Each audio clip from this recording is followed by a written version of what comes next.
dost dost vah eyledim.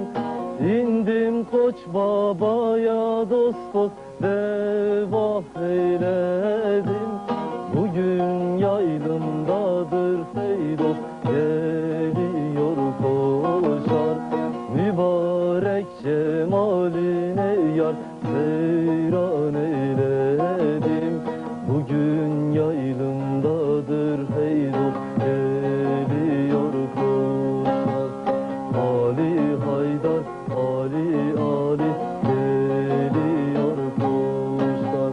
Taşlarının üstü yazılı Kur'an, yazılı Kur'an.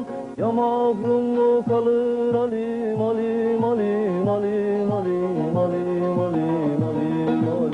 Onları gören yarın mahşer günü hey dost şefaat kılan. Ben bugün yayladan şaha giderim. Ben bugün yayladan pire giderim. Pirden dolu içtim dosta giderim. Şahtan bir elma, elma, elma ne güzel.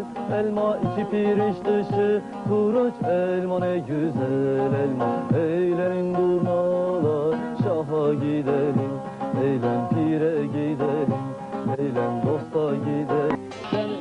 Sarmasın düştüne yağışlar, eylemem eylememler görür. Dur!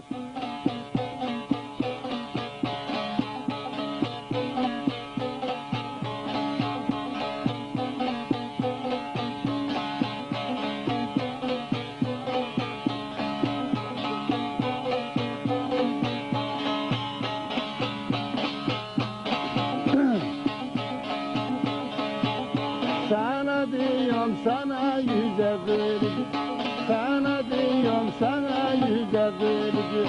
Kaldırdın sineme kuzu kırıcı, sineme